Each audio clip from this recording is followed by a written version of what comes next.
Hey gang, old bit collector here. Hope you're having a great holiday so far. We got a whole bunch of stuff to show you and a bunch of things to mention, and we're going to try to catch you up in one video since we haven't done a video for a while.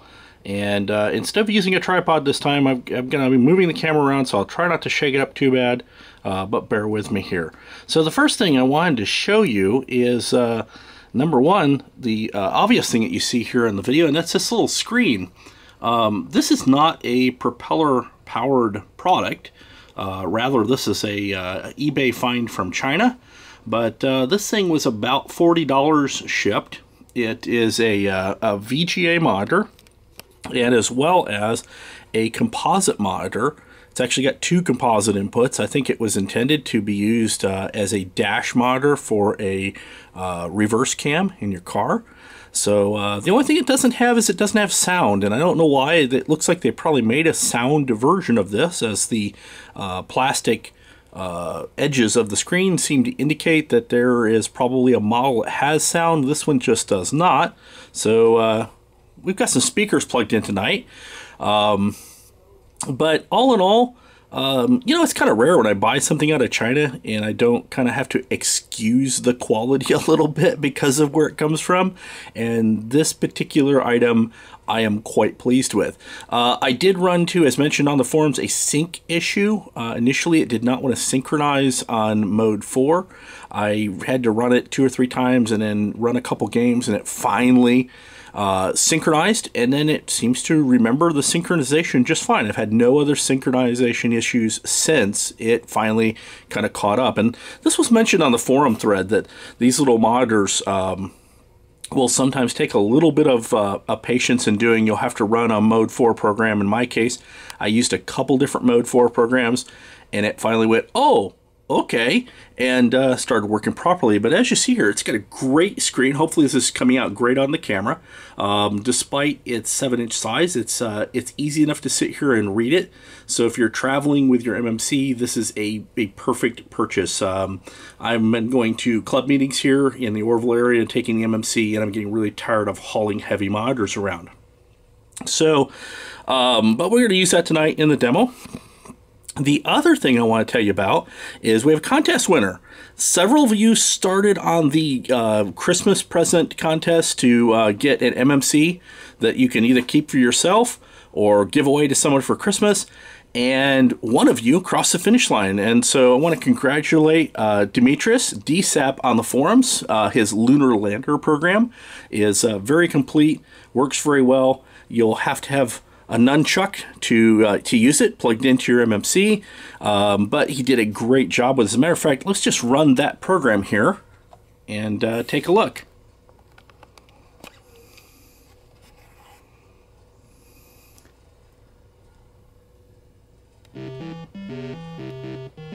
He's even got stereo sound coming off of the MMC.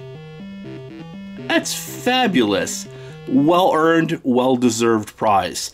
And so we're going to have some more contests coming up and some more mini contests coming up for some ideas, and you'll want to participate in some of those that are happening. So if you missed out on this one, don't worry, there's more to come.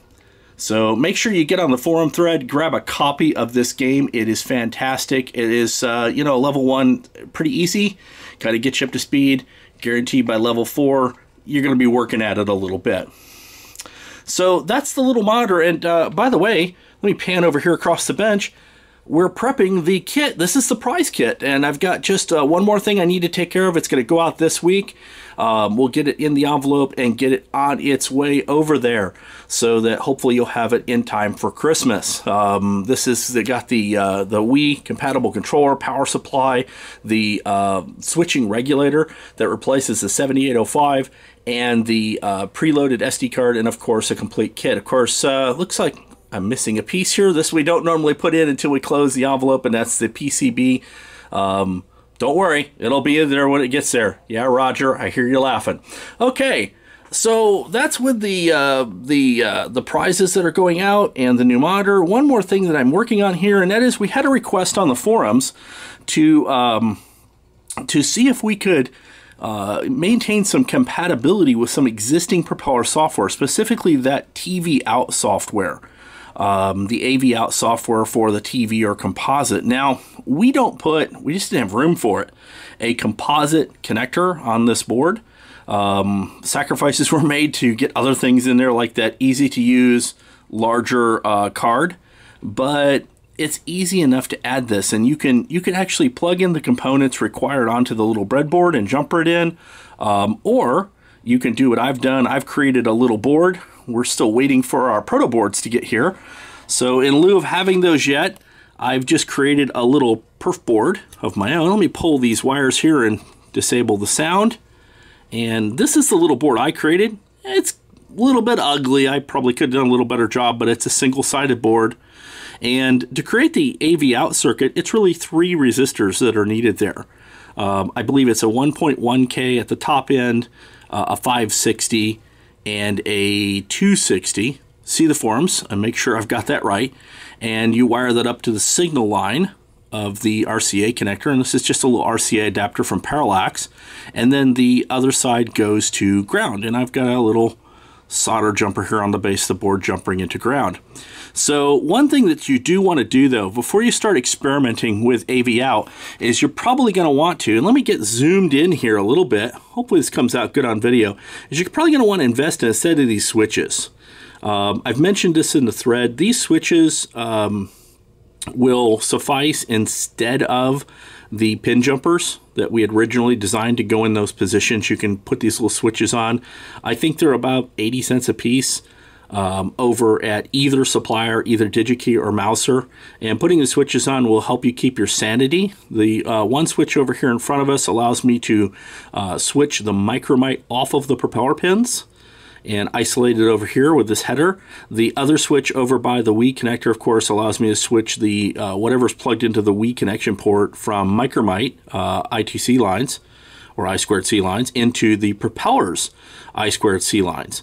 And so if you're going to be doing this type of experimenting, highly, highly, highly recommended that you obtain the switches. So let me set my camera down for a minute and plug this board in and show you how we do this. Let's just stare at a speaker for a minute while I see if I can align this board here on the fly.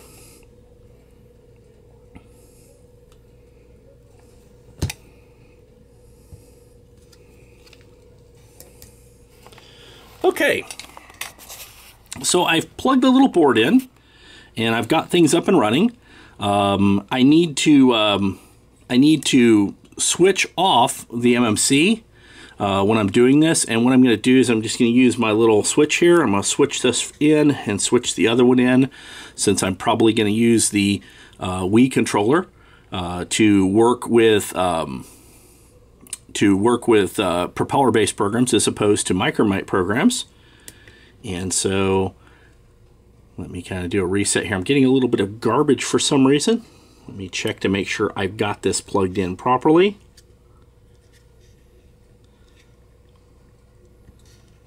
I'm going to do a little launcher program for the Micromite Companion, and the launcher will allow you to basically use the one of the modes, mode 2, 3, 4, 5, 6, 7, or 8, to set up a TV launcher. I just haven't had a chance to write it yet.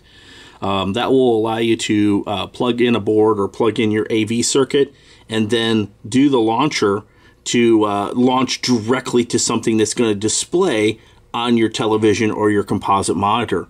Now in my case, I've got this nice little screen here that I'm using, and so I'm going to plug this in, and I'm going to switch modes to AV mode over here on the monitor. I'm over on AV1 now.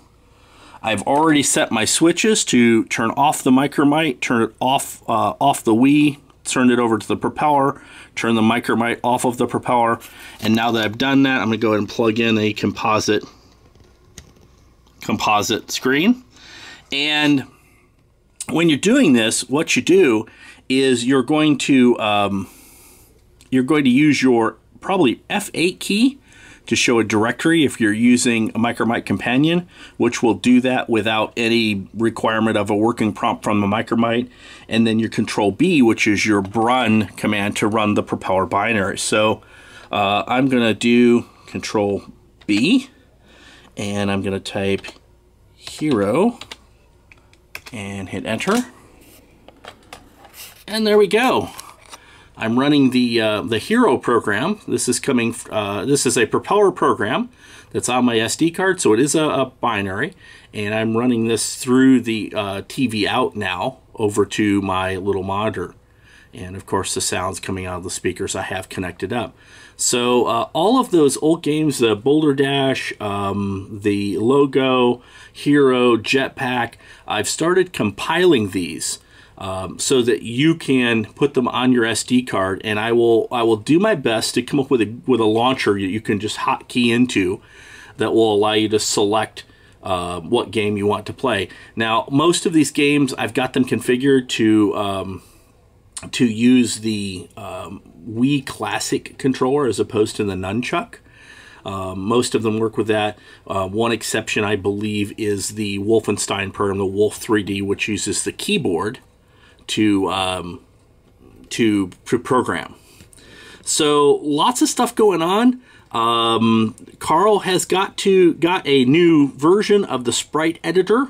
He's made some small revisions. I'm going to double check tonight and make sure that we have the latest version up in the development folder for you. We'll also be moving the Mode 4 development version over to the standard object pool, as it appears to be passing tests just fine. And we'll continue on here. So, you know, if you travel with your Micromite, or you're going to be traveling around for the holidays, grab one of these little monitors. They just seem like a real good investment. They really work well. For once, I'm actually more than just a little bit impressed by something that I got out of China. So, and then get on the forums and let us know what you got and show off your new toys. So we'll try to get another video up before the Christmas holiday and get some more up to date. But here's the programming on the Micromite Companion. If you haven't had a chance to build yours, dig out your kit, get her built, get it posted up on the forum, post an image of your built Micromite Companion and introduce yourself and join the fun. See you guys on the forums.